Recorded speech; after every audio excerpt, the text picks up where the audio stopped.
ওম শান্তি 11 ছেপ্টেম্বৰ 2025 সাকাৰ মহাবাক্যৰ সম্পূৰ্ণ সাৰ কথা। মৰমৰ সন্তানসকল, তোমালোক হৈছা গোটেই সৃষ্টিৰে সঁচা মিত্ৰ। তোমালোকৰ কাৰো সৈতে শত্ৰুতা থাকিব নালাগে। প্ৰশ্ন: তোমালোক হৈছা আত্মিক মিলিটাৰী। তোমালোকে পিতাৰ কোনটো নিৰ্দেশনা পাইছা যিটো কাৰ্যত ৰূপায়িত কৰিব লাগে? উত্তৰ: তোমালোকক নিৰ্দেশনা দিয়া হৈছে যে বেজ সদায় লগাই ৰখা। কোনোবাই যদি সোধে এইটো কি, আপুনি কোন, তেতিয়া ক'বা আমি হৈছোঁ গোটেই সৃষ্টিৰ পৰা কামৰ অগ্নি নিৰ্বাপন কৰোঁতা অগ্নি নিৰ্বাপক বাহিনী। এই সময়ত গোটেই সৃষ্টিত কাম অগ্নি প্ৰজ্বলিত হৈ আছে। আমি সকলোকে বাৰ্তা দিওঁ যে এতিয়া পবিত্ৰ হোৱা, দৈবী গুণ ধাৰণ কৰা, তেতিয়া বৈতৰণি পাৰ হৈ যাবা।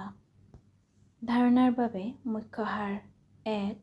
কেতিয়াও পৰস্পৰ বিতুষ্ট হৈ সেৱাত প্ৰবঞ্চনা কৰিব নালাগে। বিঘ্নৰূপ হ'ব নালাগে। নিজৰ দুৰ্বলতা দেখুৱাব নালাগে। পিতাৰ পূৰা সহায়কাৰী হ'ব লাগে।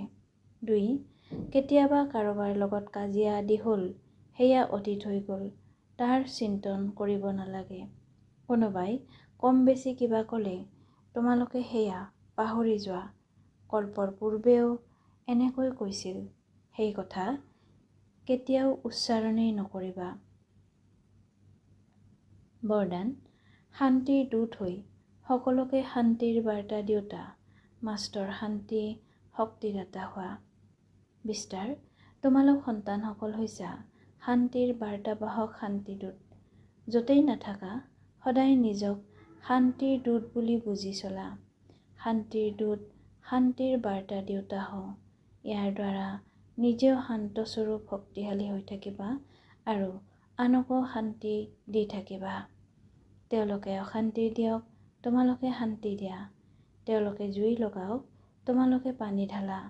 এয়াই তোমালোক শান্তিৰ দূত মাষ্টৰ শান্তি শক্তিদাতা সন্তানসকলৰ কৰ্তব্য।